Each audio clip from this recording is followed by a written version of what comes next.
দেহ দিয়ে ভালোবাসার প্রমাণ দেওয়ার পরিণাম। দয়া করে সম্পূর্ণ ভিডিওটা দেখবেন। যদি মেয়ে হয়ে থাকেন, বর্তমান সময় অনেক মেয়ের সাথে এরকম হইতেছে। একটা ছেলে ছিল, ছেলেটার সাথে একটা মেয়ের সম্পর্ক হয় এক বিয়ে বাড়িতে। তাদের একে অপরকে দেখার পর অনেক ভালো লেগে যায়। তারপর তারা ফোন নাম্বার নিয়ে একে অপরের সাথে কথা বলা শুরু করে। আস্তে আস্তে একে অপরকে অনেক বেশি ভালোবেসে ফেলে। মানে মেয়েটা ছেলেটাকে অনেক বেশি ভালোবেসে ফেলে। কিন্তু ছেলেটার দিক থেকে ছেলেটা টাইম পাস করতেছিল। ছেলেটা একটা কথাই ভাবতো, আমি কয়দিন পর ওকে এমনি ছেড়ে দিব, একটু মজা করি না, মজা করলে দোষ কি। তখন মেয়েটার সাথে ছেলেটার সাথে কথা হতে হতে মেয়েটা ছেলেটার জন্য অনেক দুর্বল হয়ে যায়। একদিন মেয়েটা ফোন করতেছিল অনেক, বাট ছেলেটা ফোন ধরতেছিল না। তখন এক পর্যায়ে যখন ছেলেটা ফোন ধরলো, তখন মেয়েটা বলতেছে, কি ব্যাপার, তুমি ফোন কেন ধরতেছো না, তোমাকে কত মিস করতেছি। তখন ছেলেটা বলতেছে, আমিও তোমাকে অনেক মিস করতেছি, ভালো লাগতেছে না কোনো কিছু আমার। তখন মেয়েটা বলতেছে, তুমি যদি সত্যি আমাকে মিস করতা তাহলে অবশ্যই আমার ফোন ধরতা, আমার সাথে কথা বলতা। তখন ছেলেটা বলতেছে, মিস করলে যে কথা বলতে হবে এরকম তো না। তখন মেয়েটা বলতেছে, আচ্ছা কি করলে ভালো লাগবে তোমার বলো, তোমার তো মন খারাপ। তখন ছেলেটা বলতেছে, আমার কি করলে ভালো লাগবে সেটা তুমি করবা। তখন মেয়েটা বলতেছে, অবশ্যই করব, কেন করব না। তখন ছেলেটা বলতেছে, দেখো আমি তোমাকে অনেক মিস করি, আমি তোমাকে অনেক কাছে চাই। তখন মেয়েটা বলতেছে, আমি তো তোমার অনেক কাছেই আছি, আমাকে ফিল করো। তখন ছেলেটা বলতেছে, আমি তোমাকে এভাবে চাই না, বাস্তবে তোমাকে কাছে চাই। তখন মেয়েটা বলতেছে, কয়েক বছর অপেক্ষা করো, যখন আমাদের বিয়ে হবে তখন সারাটা জীবন তোমার কাছে থাকবো, তখন ইচ্ছা মতো আদর করো।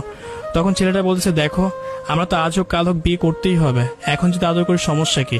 তখন মেয়েটা বলতেছে, দেখো প্লিজ আমাদের ভালোবাসাটা পবিত্র রাখো, অপবিত্র করো না। তখন ছেলেটা মন খারাপ করে বলতেছে, আচ্ছা ঠিক আছে, আমার সাথে কথা বলতে হবে না। যদি আমার জন্য তোমার ফিলিং কাজ করতো, যদি আমাকে তুমি সত্যি মিস করে থাকতা, আমাকে যদি সত্যি ভালোবেসে থাকতা, তাহলে কখনোই কথা বলতে পারতা না। আচ্ছা ঠিক আছে রাখি। তখন মেয়েটা অনেকগুলো ফোন করতেছিল, অনেক কান্নাকাটি করতেছিল ছেলের জন্য। তখন ছেলেটা এক পর্যায়ে ফোন ধরলো। তখন ছেলেটা বলতেছে, কি হয়েছে, তুমি তো আমাকে ভালোই বাসো না। তখন মেয়েটা বলতেছে, দেখো আমি তোমাকে অনেক বেশি ভালোবাসি, আমি চাই না বিয়ের আগে আমাদেরকে সাথে এগুলো কিছু হোক। তখন ছেলেটা বলতেছে, দেখো আমি কি বারবার চাইছি তোমার কাছে। তখন মেয়েটা অনেক কান্নাকাটি করে বলতেছে, আচ্ছা ঠিক আছে একবারই, কিন্তু তুমি আমাকে প্রমিস করো আজকের পর থেকে একবার করার পর তুমি কখনো এগুলো নিয়ে জড়াজড়ি করবা না। তখন ছেলেটা বলতেছে, আচ্ছা ঠিক আছে, আমি একবার করে তোমাকে আর কখনো জড়াজড়ি করবো না।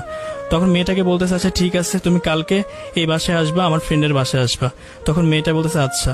যখন মেয়েটা ফোনটা কাটলো তখন মেয়েটা অনেক কান্নাকাটি করলো, অনেকটাই ভেঙে পড়লো। মেয়েটার মাও জিজ্ঞেস করতেছে, কি হয়েছে, কান্নাকাটি কেন করতেছিস। তখন মেয়েটা খুলে বলতে পারতেছিল না। যাই হোক, যখন কালকে আসলো মানে সময় আসলো, তখন মেয়েটাও যাওয়ার জন্য প্রিপারেশন নিচ্ছিল, কিন্তু মন থেকে মেয়েটা যেতে পারতেছিল না। যখন মেয়েটা ওই বাসায় যায় তখন ছেলেটা শুয়ে শুয়ে স্মোক করতেছিল। তখন মেয়েটাকে বলতেছে, কি ব্যাপার, তোমার এত দেরি হয়েছে কেন, যাই হোক পাশে আসো। তারপর ছেলেটার যে কাজ সেই কাজটা হয়ে গেল। তখন মেয়েটাকে বাসায় দিয়ে আসলো। বাসায় দিয়ে আসার পর ছেলেটা সেরকম নক করতেছিল না। তখন মেয়েটা বলতেছে, এক সময় যখন ছেলেটা ফোন ধরলো তখন মেয়েটা বলতেছে, কি ব্যাপার, তোমার কি চাহিদা মিটে গেছে, এখন কি আমার সাথে কথা বলতে ইচ্ছে করে না। তখন ছেলেটা অনেক খারাপ